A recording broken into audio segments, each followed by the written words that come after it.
வணக்கம். மூன் செய்திகள் வாசிப்பவர் மோசஸ் ரத்னராஜ். முதலில் தலைப்புச் செய்திகள். புதிய எதிர்காலத்தை எழுதிய முதல் கையெழுத்துதான் விடியல் பயண திட்டம் என முதலமைச்சர் மு.க. ஸ்டாலின் பெருமிதம். யார் வந்தாலும் மாற்ற முடியாத இந்த திட்டம் திராவிட மாடல் 2.0வில் இன்னும் மேன்மையடையும் எனவும் எக்ஸ் தளத்தில் பதிவு. திமுக கூட்டணியிலிருந்து தமிழக வாழ்வுரிமை கட்சி விலகல். சட்டமன்றத்தில் ஆட்சி மாறி உள்ளது, காட்சி மாறவில்லை என்றும் வேல்முருகன் காட்டம். திமுக மார்க்சிஸ்ட் கம்யூனிஸ்ட் கட்சி இடையே தொகுதி பங்கிட்டு பேச்சுவார்த்தையில் இழுபறி. சிபிஎம் 6 தொகுதிகள் கேட்கும் நிலையில் திமுக 5 தொகுதிகள் மட்டும் ஒதுக்க முன்வருவதாக சண்முகம் பேட்டி. பாஜகவில் தனக்கு எந்த பொறுப்பும் வழங்கப்படாதது ஆதங்கமாக உள்ளதாக சரத்குமார் பேட்டி. பொறுமைக்கும் ஒரு எல்லை உண்டு எனவும் காட்டம். பாஜக தலைமையில்தான் அதிமுக கூட்டணி செயல்பட்டு கொண்டிருப்பதாக தூத்துக்குடி நாடாளுமன்ற உறுப்பினர் கனிமொழி குற்றச்சாட்டு. அதிமுக இப்பொழுது பாஜகவின் பி டீம் போல் மாறிவிட்டதாகவும் பேட்டி. இனி செய்திகளை விரிவாக பார்க்கலாம். திமுக வேட்பாளர்கள் நேர்காணல் 5வது நாளாக இன்று அண்ணா அறிவாலயத்தில் முதலமைச்சர் மு.க. ஸ்டாலின் தலைமையில் நடைபெற்றது. திமுகவில் சட்டசபை தேர்தலில் போட்டியிட விரும்பும் வேட்பாளருக்கான நேர்காணல் சென்னை அண்ணா அறிவாலயத்தில் நடைபெற்று வருகிறது. இதில் முதல் நாளான கடந்த 17ஆம் தேதி புதுச்சேரி மாநிலத்தில் உள்ள 30 சட்டசபை தொகுதிகளில் போட்டியிட விரும்பி மனு கொடுத்திருந்தவர்களை அழைத்து முதலமைச்சர் மு.க. ஸ்டாலின் நேர்காணல் நடத்தினார். இந்நிலையில் இன்று மாலை திருவள்ளூர், காஞ்சிபுரம், வடக்கு மாவட்டம், சென்னை மாவட்டத்தில் உள்ள அனைத்து தொகுதிகளுக்கும் முதலமைச்சர் மு.க. ஸ்டாலின் நேர்காணல் நடத்தினார். இதனையடுத்து நாளை காலை திருச்சி, தஞ்சை, பெரம்பலூர், அரியலூர் மாவட்டங்களில் உள்ள தொகுதிகளுக்கு நேர்காணல் நடைபெற உள்ளது. அதனைத் தொடர்ந்து நாளை மாலை 4 மணிக்கு புதுக்கோட்டை, கடலூர், மேற்கு மயிலாடுதுறை, நாகை, திருவாரூர் மாவட்டங்களில் உள்ள தொகுதிகளுக்கு முதலமைச்சர் மு.க. ஸ்டாலின் நேர்காணல் நடத்துகிறார். அத்துடன் நேர்காணல் நிறைவடை உள்ளது குறிப்பிடத்தக்கது. திமுக கூட்டணியிலிருந்து தமிழக வாழ்வுரிமை கட்சி வெளியேறியுள்ளதாக அந்த கட்சி நிறுவன தலைவர் வேல்முருகன் தெரிவித்துள்ளார். கடந்த 2021 பேரவைத் தேர்தலில் திமுகவின் உதயசூரியன் சின்னத்தில் போட்டியிட்டு கடலூர் மாவட்டம் பண்ருட்டி தொகுதியில் வேல்முருகன் வெற்றி பெற்றார். இந்த முறை தனி சின்னம், குறைந்தபட்சம் 2 தொகுதிகள் ஒதுக்க வேண்டும் என அவர் வலியுறுத்தி வந்தார். ஆனால் திமுக தரப்பில் மீண்டும் 1 தொகுதி மட்டுமே ஒதுக்க முடியும் என உறுதியாக தெரிவிக்கப்பட்டதாலும் வேல்முருகனின் கொள்கை ரீதியான 10 கோரிக்கைகளை அவர்கள் ஏற்க மறுத்ததாலும் திமுக கூட்டணியிலிருந்து தமிழக வாழ்வுரிமை கட்சி வெளியேறுவதாக அந்த கட்சியின் நிறுவன தலைவர் வேல்முருகன் அறிவித்துள்ளார். தொடர்ந்து செய்தியாளர்களை சந்தித்து வேல்முருகன், சட்டமன்றத்துக்கு உள்ளேயும் வெளியும் பல கோரிக்கைகளை தமிழக அரசிடம் முன்வைத்தோம். நாங்கள் முன்வைத்த எந்த கோரிக்கைகளையும் திமுக அரசு பொருட்படுத்தவில்லை எனவும், சட்டமன்றத்தில் ஒற்றை ஆளாய் போராடினேன். சட்டமன்றத்தில் ஆட்சி மாறியுள்ளது, காட்சி மாறவில்லை என்று கூறிய அவர், தற்போது வரை அதிகாரிகள் ஆட்சிதான் தமிழகத்தில் நடைபெற்று வருகிறது எனவும், சமூக நீதிக்கு எதிரான கூட்டத்தை வைத்துக் கொண்டு திமுக எப்படி சமூக நீதியை பின்பற்றும் என கேள்வி எழுப்பியுள்ளார். தமிழக வாழ்வுரிமை கட்சி, எங்கள் கட்சியினுடைய செயற்குழு, பொதுக்குழு, அரசியல் தலைமைக்குழு, தொகுதி தலைவர், செயலாளர், மாவட்ட தலைவர், செயலாளர், மாநில நிர்வாகிகள், நகர ஒன்றிய செயலாளர் அளவிலான பொதுக்குழு அனைவரும் சேர்ந்து எடுத்த முடிவுக்கிணங்க அவர்கள் அனைவரும் சேர்ந்து எனக்கு அளித்த அந்த அதிகாரத்தின் அடிப்படையில் இன்று முதல் தமிழக வாழ்வுரிமை கட்சி திமுக தலைமையிலான கூட்டணியிலிருந்து விலகுவது என்பதை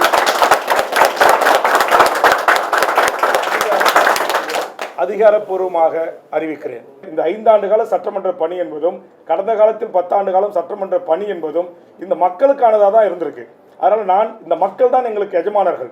ஆக நான் சமரசமற்று திமுக தலைமையிலான கூட்டணியில் எந்த கொள்கை வழி நின்று எந்த ஒரு குறைந்தபட்ச செயல் திட்டத்தின் அடிப்படையில் நான் ஆதரவு அளித்து அவர்களோடு இருந்தேன். அப்போ அந்த குறைந்தபட்ச செயல் திட்டத்தில் 1-2 நிறைவேற்றிவிட்டு மீதும் பெரும்பான்மையான கோரிக்கைகள் நிறைவேற்றப்படாது இருக்கின்ற போது அதை நிறைவேற்றி தாருங்கள், எங்களுக்கு இடங்கள் கூட பெரிதில்லை என்று நான் சொல்கின்ற போது, நீங்கள் ஒரு சிறிய கட்சி, நீங்கள் என்ன எங்கள் பெரிய கட்சியை பார்த்து டிமாண்ட் வைப்பது என்கிற பெரியண்ணன் பாணியில் திமுக எங்களை கையாள்வதை எங்களால் ஏற்றுக்கொள்ள முடியாது. மண்டியிடாமல் மானத்தோடு போராடி மடிவதற்கு தயாராக அர்ப்பணித்துக் கொண்டு பொது வாழ்வுக்கு வந்தவன் வேல்முருகன்.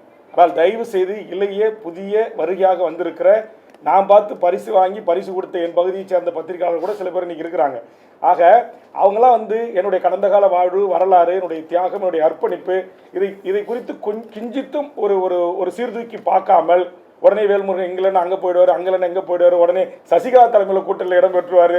இப்படிலாம் போட்டு எங்களுடைய இந்த போர்க்குணம் கொண்ட ஒரு போராட்டம் கொண்ட ஒரு சமூக நீதி தளத்தில் சாதி மத சண்டைகள் இல்லாத ஒரு தமிழர் வாழ்வுரிமைக்கான, இந்த தமிழர் நிலத்தில் வாழ்கின்ற மொழிவழி சிறுபான்மையர்களின் வாழ்வுரிமைக்காகவும் உலகத் தமிழர்களின் வாழ்வுரிமைக்காகவும் போராடுகிற ஒருவனை தயவு செய்து நீங்கள் புரிந்து கொண்டு எங்கள் உணர்வுகளுக்கும் உணர்ச்சிகளுக்கும் மதிப்பளித்து செய்தி வெளியிட வேண்டுமே தவிர பரபரப்புக்கான செய்திகளை வெளியிட வேண்டாம் என்று உங்கள் அனைவரையும் இதன் மூலம் இருகரம் கூப்பி கேட்கிறேன்.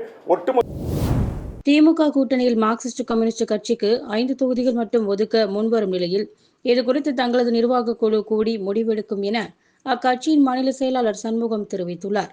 தொகுதி பங்கீடு தொடர்பாக திமுக தனது கூட்டணி கட்சிகளுடன் பேச்சுவார்த்தை நடத்தி வருகிறது. இந்த நிலையில் மார்க்சிஸ்ட் கம்யூனிஸ்ட் கட்சியின் மாநில செயலாளர் சண்முகத்துடன் தொகுதி பங்கீடு தொடர்பாக முதலமைச்சர் மு.க.ஸ்டாலின் இன்று பேச்சுவார்த்தை நடத்தினார். இந்த பேச்சுவார்த்தைக்கு பின்னர் செய்தியாளர்களை சந்தித்த சண்முகம், திமுக கூட்டணிக்கு ஏராளமான புதிய கட்சிகள் வந்துள்ளதால் அதற்கு நெருக்கடி ஏற்பட்டுள்ளதாகவும், எனவே நாங்கள் 6 தொகுதிகள் கேட்டோம், ஆனால் 5 தொகுதிகளை ஏற்றுக்கொள்ளுங்கள் என முதலமைச்சர் மு.க.ஸ்டாலின் கேட்டுக்கொண்டுள்ளார் என தெரிவித்த அவர், முதல்வர் கூறியிருப்பதால் அதனை பரிசீலிக்க வேண்டியது எங்கள் கடமை எனவும், முதல்வரின் கோரிக்கை தொடர்பாக எங்கள் நிர்வாக குழு கூடி முடிவு எடுக்கும் எனவும் தெரிவித்தார். இதுதான் 6 தான் வேணும்னு கேட்டுருக்காங்க. 6 தான் 6 நின்று கண்டாங்க. மறுபடியும் இவங்க சொன்னது, இவங்க தான் ஏற்கனவே முதல்ல 5 தான் சொல்லிட்டு இருக்காங்க.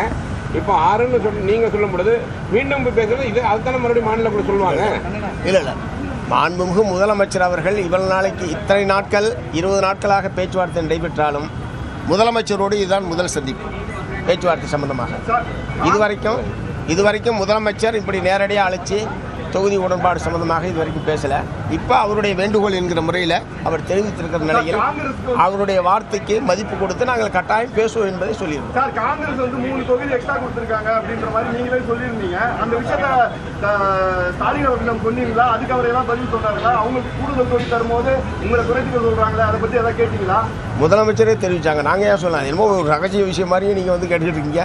முதலமைச்சரே இந்த மாதிரி கொடுத்ததுனால இந்த வேறு சில கட்சிகள் வந்திருக்கிறதுனால ஏற்பட்டிருக்கிற நெருக்கடிகளை அவரே தெரிவித்தார். நாங்கள் சொல்ல வேண்டிய அவசியம் இல்லை. இது எதுவும் ஒன்றும் ரகசியமான உடன்பாடுகள் ஒப்பந்தங்கள் எதுவும் ஏற்படல. எல்லாமே வெளிப்படையாக நடைபெற்று கொண்டிருக்கிறது. வெளிப்படையாக பேச்சுவார்த்தை என்பது நடைபெறுகிறது. நாங்கள் செயற்குழு கூடி முடிவெடுத்து முறையாக நாங்கள் தெரிவிக்கிறோம். பாஜக தலைமையில்தான் அதிமுக கூட்டணி செயல்பட்டு கொண்டிருப்பதாக தூத்துக்குடி நாடாளுமன்ற உறுப்பினர் கனிமொழி தெரிவித்துள்ளார். தூத்துக்குடி மாவட்டம் விளாதிக்குளம் அருகே உள்ள வீடானந்தம் கிராமத்தில் 12ஆம் வகுப்பு மாணவி கொடூரமாக பாலியல் வன்கொடுமை செய்யப்பட்டு கொலை செய்யப்பட்டார். இந்த வழக்கில் சாயல்குடியை சேர்ந்த தர்ம முனீஸ்வரன் என்ற நபர் கைதாகி விசாரணை நடைபெற்று வருகிறது. இந்த நிலையில் மாணவியின் குடும்பத்தினரை திமுக துணை பொதுச் செயலாளரும் நாடாளுமன்ற குழு தலைவருமான கனிமொழி கருணாநிதி நேரில் சந்தித்து ஆறுதல் கூறினார். மேலும் குற்றவாளிக்கு மிக கடுமையான தண்டனை வழங்கப்படும் வகையில் அரசு நடவடிக்கை எடுக்கும் என உறுதியளித்தார். இதைத் தொடர்ந்து செய்தியாளர்களை சந்தித்த கனிமொழி, விரைவில் மாணவிக்கு நீதி கிடைக்கும் வகையில் குற்றவாளிக்கு தண்டனை வழங்கப்படும் என தெரிவித்தார். மேலும் பாஜக தலைமையில்தான் அதிமுக கூட்டணி செயல்பட்டு கொண்டிருக்கிறது எனவும், அதிமுக இப்போது பாஜகவின் பி டீம் என்பது போல மாறிவிட்டது எனவும் தெரிவித்தார். பெண்ணுடைய குடும்பத்திற்கு மன நிம்மதியை தரக்கூடிய ஒரு சிறிய அமைதியை தரக்கூடிய அளவிற்கு காவல்துறை விரைந்து செயல்பட்டு குற்றவாளியை கைது செய்திருக்கிறது. நிச்சயமாக இப்படிப்பட்ட குற்ற செயல்களில் ஈடுபடக்கூடியவர்களுக்கு உச்சபட்ச தண்டனையை வாங்கி தர வேண்டும் என்ற அந்த எண்ணத்தோடு விரைவிலே அந்த குற்றவாளிக்கு, அந்த பெண்ணுக்கு நியாயம் கிடைக்கக்கூடிய வகையிலே ஒரு தண்டனையை வாங்கி தரும். இந்த மாதிரி சம்பவங்களுக்கு இன்னும் கடுமையான சட்டங்கள் அதிகமாக இருக்குன்னு சொல்கிறாங்க. சட்டம் இருக்குங்க, ஆனால் நிச்சயமாக அது விரைவில் பாதிக்கப்பட்டவர்களுக்கு நியாயம் கிடைக்கக்கூடிய வகையிலே அந்த சட்டங்கள் செயல்படும். புதிய எதிர்காலத்தை எழுதிய முதல் கையெழுத்துதான் விடியல் பயணம் திட்டம் என்று முதல்வர் ஸ்டாலின் பெருமிதம் தெரிவித்துள்ளார். விடியல் பயணம் திட்டம் குறித்து முதலமைச்சர் மு.க.ஸ்டாலின் தன்னுடைய எக்ஸ் தள பக்கத்தில் பதிவிட்டுள்ள செய்தியில், விடியல் பயணம் புதிய எதிர்காலத்தை எழுதிய முதல் கையெழுத்து. திராவிட மாடலில் விடியல் பேருந்துகள் 7712, மொத்தம் மேற்கொள்ளப்பட்டுள்ள விடியல் பயணங்கள் 897.82 கோடி என குறிப்பிட்ட முதலமைச்சர், பாதுகாப்பான சுதந்திரமான பயணங்களால் மகளிர் முன்னேற்றத்தில் புதிய உயரங்களை எட்டியிருப்பதோடு ஆண்டிற்கு ஆண்டு விடியல் பயணங்கள் தொடர்ந்து உயர்ந்து கொண்டே போவது இந்த திட்டத்தின் வெற்றியை பறைசாற்றுகிறது என பதிவிட்டுள்ள அவர், மகளிர் மட்டுமல்ல, திருநர்கள், மாற்றுத்திறனாளிகள் உள்ளிட்டோரும் இத்திட்டத்தில் பயன்பெறுகின்றனர் எனவும், இந்தியாவிலேயே முதல் முறையாக தமிழ்நாட்டில் நாம் செயல்படுத்திய இந்த திட்டம் அடுத்தடுத்து எல்லா மாநிலங்களிலும் எதிரொலிக்க தொடங்கிவிட்டது. யார் வந்தாலும் மாற்ற முடியாது என்ற நிலையை அடைந்திருக்கிறது என்றும், திராவிட மாடல் 2.0வில் இந்த திட்டம் இன்னும் மேன்மையடையும் என்று குறிப்பிட்டுள்ளார். பாஜகவில் எனக்கு ஏன் பதவி தரவில்லை என ஆதரவாளர்கள் கேட்கின்றனர். எனக்கும் அந்த ஆதங்கம் உள்ளது என சரத்குமார் தெரிவித்துள்ளார். சரத்குமார் கடந்த 2024 மார்ச் மாதத்தில் சமத்துவ மக்கள் கட்சியை கலைத்துவிட்டு பாஜகவுடன் தனது கட்சியை இணைத்துக் கொண்டு தொடர்ந்து பாரதிய ஜனதாவுக்காக தேர்தல் பணியாற்றினார். விருதுநகர் நாடாளுமன்ற தொகுதியில் ராதிகா சரத்குமார் களம் கண்டார். அந்த தேர்தலில் அவர் தோல்வியை தழுவினார். இதற்கிடையே பாரதிய ஜனதாவில் இணைந்து 2 ஆண்டுகள் ஆகியும் சரத்குமாருக்கும் அவரது ஆதரவாளர்களுக்கும் எந்த ஒரு பதவியும் பாரதிய ஜனதாவில் வழங்கப்படவில்லை. இதற்கிடையே பாரதிய ஜனதாவில் இணைந்து 2 ஆண்டுகள் ஆகியும் சரத்குமாருக்கும் அவரது ஆதரவாளர்களுக்கும் எந்த ஒரு பதவியும் பாரதிய ஜனதாவில் வழங்கப்படவில்லை. இந்த நிலையில் சட்டசபை தேர்தலும் நெருங்கிவிட்டதால் சரத்குமார் தனது ஆதரவாளர்கள் சிலருக்கு போட்டியிட பாரதிய ஜனதா தலைமையிடம் வாய்ப்பு கேட்டிருந்தார். ஆனால் அதற்கு பாரதிய ஜனதா தலைமையிடம் இருந்து எந்த ஒரு பதிலும் வரவில்லை என்று கூறப்படுகிறது. இதனால் பாரதிய ஜனதா சரத்குமாரை புறக்கணிப்பதாக அவரது ஆதரவாளர்கள் சமூக வலைதளத்தில் கருத்து பதிவிட்டனர். இந்த நிலையில் சென்னை தி நகரில் சரத்குமாரின் ஆதரவாளர்கள் ரசிகர் மன்ற நிர்வாகிகளுடன் சரத்குமார் ஆலோசனை மேற்கொண்டார். பின்னர் செய்தியாளர்களை சந்தித்த அவர், பாஜகவில் எனக்கு எந்த பொறுப்பும் வழங்கப்படாதது ஆதங்கமாக உள்ளது என்று கூறிய அவர், பொறுமைக்கும் ஒரு எல்லை உண்டு, எங்களின் கோரிக்கையை பாஜக நிறைவேற்றும் என நம்புகிறேன் என்று தெரிவித்தார். ஆல்ரெடியாக இருந்தால் கூட வந்து முக்கியத்துவம் தந்து எங்களை சந்திக்க வந்திருக்க உங்கள் அனைவருக்கும் முதலுக்கு நன்றியும் வணக்கத்தையும் தெரிவித்துள்ளேன். இன்றைக்கி ஏற்கனவே நான் ஒரு எக்ஸ் தளத்தில் நான் பதிவிட்டதை வைத்து பல செய்திகள் ஊடகங்கள் பரவி கொண்டிருந்த அடிப்படையில் நம்ம ஆதங்கத்தோடு என்னுடன் பயணித்து 30 ஆண்டுகளுக்கு மேலே இருக்கிறவங்க இன்றைக்கி பார்த்தீங்கன்னா இங்கே வந்திருக்க எல்லாருமே கிட்டத்தட்ட ஒரு 30 ஆண்டுகள் என்னுடன் பயணித்தவர்கள். அது பாசறையாக இருக்கட்டும், பேரவையாக இருக்கட்டும், ரசிக மன்றமாக இருக்கட்டும், நாட்டாமையின் குடும்பத்தினராக இருக்கட்டும், அண்ட் நமது பாரதிய ஜனதா கட்சியின் முன்னோடிகளாக நிர்வாகிகளாக இருப்பவர் அனைவரும் இன்று என்னுடன் பயணித்தவர்கள் இங்கே வந்து அவங்க ஆதங்கத்தை வெளியிட்டிருக்கிறார்கள். அந்த ஆதங்கம் என்ன? அந்த ஆதங்கத்தை தான் நீங்கள் சோர்வடைந்து விடாதீர்கள், பொறுத்தால் பூமி ஆளலாம் என்று சொல்லி தான் நான் அந்த பதிவு போட்டிருந்தேன். அதை வச்சு பல யூகங்கள் உடனடியாக நான் பாரதிய ஜனதா கட்சி விலகப் போவதாக பல செய்திகள் வந்தது. அந்த செய்திக்கு ஒரு விளக்கமாக இருக்கட்டும். அதே சமயத்தில் ஆதங்கங்கள் என்ன என்பதை என் சகோதரர்கள் நாட்டாமை குடும்பத்தாரிடம் தெரிந்து கொள்ள வேண்டும் என்ற அவா எனக்கும் இருந்தது. ஏன்னா இது இந்த நிகழ்வுகள் 3 மாதத்துக்கு எல்லாரையும் சந்திச்சுட்டு தான் இருக்கு. அது பத்திரிகையாளர்களை சந்திக்கிறனோ இல்லையோ, என் நாட்டாமை குடும்பத்தினரை அது திருமணமாக இருக்கட்டும், வேற வீட்டுக்கு வர சொல்றதோ இல்லாட்டி வேற எந்த ஒரு நிகழ்வாக இருந்தாலும் அழைப்பதுக்கு வருவதோ, மாதம் ஒரு முறை சந்தித்து விட்டு 3 மாதம் ஒரு முறை சமத்துவ விருந்தின் அடிப்படையில் அவர் சந்திச்சுட்டு வந்திருக்கேன். அப்படிதான் இன்று ஒரு நிகழ்வு. இங்கே முக்கியத்துவம் எதுக்குன்னா, இந்த நிகழ்வுல நீங்க ஒரு ஆதங்கமாக தலைவர்களுக்கு இதுவரை எந்த ஒரு பொறுப்பும் வழங்காமல் இருக்கிறார்களே, ஏன் என்ற கருத்தை பதிவு செய்ய வேண்டும் என்ற எண்ணம் அவங்களுக்கு இருந்தது. அதற்கு நான் பதில் சொல்ல வேண்டிய கட்டாயம் என்னிடம் இருந்தனால் இந்த கூட்டத்தை நாங்கள் கூட்டியிருக்கேன். அது மட்டும் இல்ல, அவங்க பொறுப்பு வழங்கப்பட்டவர்கள் பலர் 19 மாநில நிர்வாகிகள் பொறுப்பு வழங்கியிருக்காங்க. பொறுப்புகள் கேட்ட எல்லாருக்கும் கொடுத்துருக்காங்க அப்படின்னு கேட்டா 257 பேர் முக்கியமாக பணிபுரிந்து கொண்டு முதல் கட்டமாக நம்ம சொல்லியிருந்தோம். அதில் ஒரு 1/4 மேலே பதவிகள் கொடுத்துருக்காங்க. நான் கொடுக்கலன்னு சொல்ல மாட்டேன். 19 மாநில நிர்வாகிகள் மாவட்ட ரீதியாக பொறுப்புகள் கொடுக்க வேண்டிய சூழலிலும், தேர்தல் வர நேரத்தில்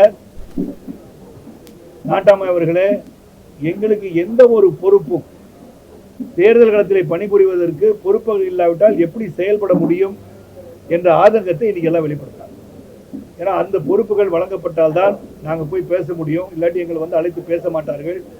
நாங்கள் சுறுசுறுப்பாக 17 ஆண்டு காலம் உங்களுடன் பயணிச்சிருக்கோம். நாங்கள் கடுமையான உழைப்பாளிகள், சிறந்த நிர்வாகிகளாக உருவாக்கியிருக்கீங்க. இப்போ பாரதிய ஜனதா கட்சியில் நீங்கள் எல்லாருமே சிறப்பாக செயல்படுறீங்களப்பான்னு சொல்கிறாங்கன்ற பெருமையும் அவர்களுக்கு இருக்கிறது. ஆக அந்த பொறுப்புகள் வழங்க வேண்டும் என்ற கோரிக்கை ஒன்று இருக்கிறது. தலைவருக்கு பொறுப்பு இல்லாமல் அந்த பொறுப்பு கொடுத்து என்ன பண்ணுறது என்ற எண்ணத்தையும் கடுமையாக இன்று பதிவு செய்திருக்கிறார்கள். ஏன் நீங்கள் சமத்துவ மக்கள் கட்சி மறுபடியும் துவங்கக்கூடாது என்பதையும் பதிவு செய்தார்கள் என்று சொல்லியிருக்கோம்.